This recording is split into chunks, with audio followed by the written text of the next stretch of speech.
بسم الله الرحمن الرحيم. سعداء بلقائكم في فيديو جديد حول تصحيح تمارين السنة الثانية إعدادي مسلك دولي. Donc l'exercice 1, le graphique présente la vitesse de propagation des ondes sismiques PS et la structure interne de la Terre. La première question, décrire la composition interne des globes terrestres à partir de la figure B. فيما يخص السؤال الأول، سؤال رقم 1، صف البنية الداخلية للكرة الأرضية انطلاقا من الوثيقة B. Donc, comme vous voyez sur la figure, le globe terrestre ou la structure interne du globe terrestre est constituée d'un certain nombre de strates, de couches. La première strate, il s'appelle la croûte terrestre. Nous avons deux types de croûtes, la croûte océanique et la croûte continentale. Bien sûr, son épaisseur au niveau de l'océan, c'est 7 km, et l'épaisseur de la croûte continentale est 35 km. Après la croûte terrestre, nous avons le manteau. Ensuite, le noyau. Le noyau est divisé en deux parties, le noyau externe et la graine qui s'appelle aussi le noyau interne. فيما يخص وصف البنية الداخلية للكرة الأرضية، نلاحظ انطلاقا من الوثيقة الشكل باء للوثيقة الثانية أن الكرة الأرضية تتكون، والبنية الداخلية للكرة الأرضية تتكون من الطبقات التالية. إذا طبقة خارجية أو سطحية تسمى القشرة الأرضية، وهي طبقة ذات سمك صغير جدا بالمقارنة مع الطبقات الأخرى. القشرة الأرضية هناك نوعين من القشرة الأرضية: قشرة محيطية على مستوى المحيط ويبلغ سمكها 7 كيلومترات، وقشرة قارية على مستوى القارة ويبلغ سمكها 35 كيلومتر. يفصلها عن الرداء لومونتو، يفصلها عن الرداء انقطاع يسمى انقطاع مهو، لا ديسكونتينيتي دو مهو. الرداء بعد الرداء يمتد إلى حدود 3000 كيلومتر. لنجد الطبقة الثالثة وهي النواة. النواة تنقسم إلى نواة خارجية والبذرة. البذرة تسمى كذلك نواة داخلية. فيما يخص الانقطاع الذي يفصل بين الرداء entre le manteau et le noyau externe والنواة الخارجية يسمى بانقطاع جيتنبرغ، لا ديسكونتينيتي دو جيتنبرغ، ويوجد على مستوى 3000 كيلومتر. بعد النواة الخارجية après le noyau externe nous avons la graine أو البذرة، النواة الداخلية. النواة الداخلية يفصلها عن النواة الخارجية ما يسمى بانقطاع ليهمان، انقطاع ليهمان لا ديسكونتينيتي دو ليهمان، ويوجد في عمق 5000 كيلومتر.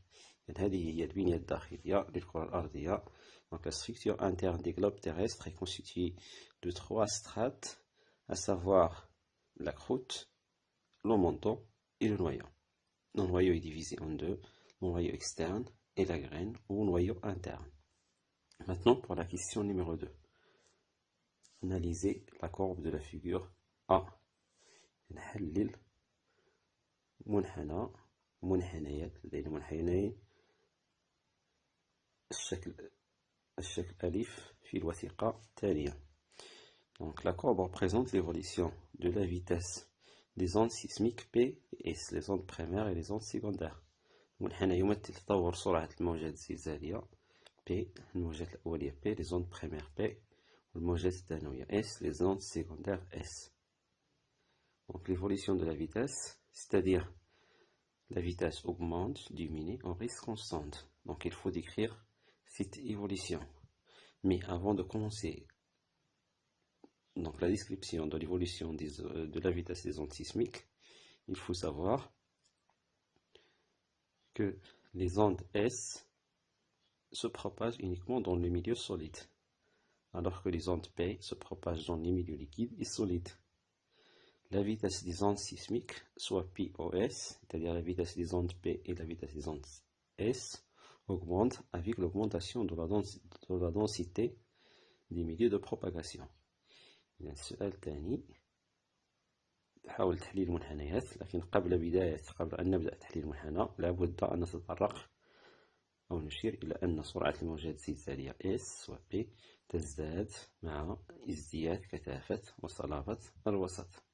كذلك وسط انتشار الموجات الزلزالية S، الموجات الزلزالية S تنتشر فقط في الأوساط الصلبة، لا تنتشر في الأوساط السائلة. أما فيما يخص الموجات الزلزالية P فتنتشر في الأوساط الصلبة والسائلة. Donc pour analyser les courbes de la vitesse de propagation des ondes P et S, donc on observe que la vitesse des ondes P, mais aussi la vitesse des ondes S, augmente à une certaine profondeur, le point M,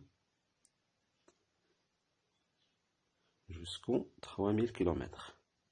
À partir de 3000 km, on observe la disparition des ondes S, c'est-à-dire les ondes S ne se propagent plus à partir de 3000 km, alors que pour les ondes P, la vitesse des ondes P diminue à 3000 km. La suite, à partir de 5000 km, les ondes S réapparaissent et continuent leur propagation. La vitesse des ondes P augmente au niveau de la profondeur de 5000 km. فيما يخص تحليل منحنى تطور سرعة الموجات الزلزالية P و S، نلاحظ أن سرعة الموجات الزلزالية P و S ترتفع في حدود تقريبا 35 كيلومتر، ويستمر هذا الارتفاع إلى حدود 3000 كيلومتر. النقطة G، في حدود 3000 كيلومتر بدأ نلاحظ أن الموجات الزلزالية S تختفي، لا تنتشر. لاحظ في 3000 كيلومتر تتوقف الموجات الزلزالية S عن الانتشار، تختفي، بينما سرعة الموجات الزلزالية P تنخفض في عمق 3000 كيلومتر. بعد ذلك في عمق 5000 كيلومتر تعود الموجات الزلزالية P تعود الموجات الزلزالية S للانتشار، تظهر من جديد في عمق 5000 كيلومتر، بينما ترتفع سرعة الموجات الزلزالية P. La question numéro 3 montre que la vitesse de propagation des ondes P et S est nécessaire pour déterminer la structure interne de la Terre en comparant les figures A et P. فيما يخص السؤال 3 بين أن سرعة انتشار الموجات الزلزالية P و S مهمة لتحديد البنية الداخلية للكرة الأرضية، وذلك عن طريق مقارنة الوثيقتين ألف و ب. نلاحظ أن طبقات البنية الداخلية للكرة الأرضية تطابق تماما تغير سرعة الموجات الزلزالية S و P. مثلا في حدود 3000 كيلومتر لدينا انقطاع يسمى انقطاع جيتنبرغ، تختفي فيه الموجات الزلزالية S في 3000 كيلومتر وتنخفض فيه سرعة الموجات الزلزالية P. هذا الانقطاع يفصل كما ترى في الشكل باء بين الرداء والنواة الخارجية. Donc la comparaison des figures A et B montre qu'au niveau de 3000 km, nous avons la disparition des ondes S et la diminution de la vitesse des ondes P. Ainsi, à cette profondeur, nous avons une discontinuité qui s'appelle la discontinuité de Gutenberg, et c'est la limite qui sépare le manteau et le noyau externe.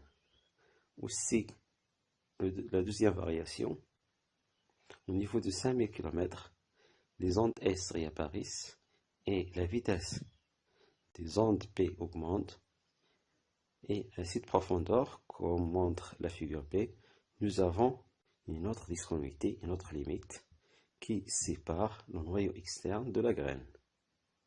Alors, nous avons pu déterminer la structure interne de la Terre grâce à l'évolution de la vitesse de propagation des ondes sismiques P et S. C'est pourquoi cette vitesse de propagation est nécessaire pour déterminer la structure interne de la Terre. لولا تطور سرعة الموجات الزلزالية P و S، يعني دراسة تطور سرعة الموجات الزلزالية P و S، لا تمكنا من تحديد البنية الداخلية للكرة الأرضية، بل استنتجنا مكونات أو طبقات البنية الداخلية للكرة الأرضية عن طريق دراسة تطور سرعة الموجات الزلزالية P و S.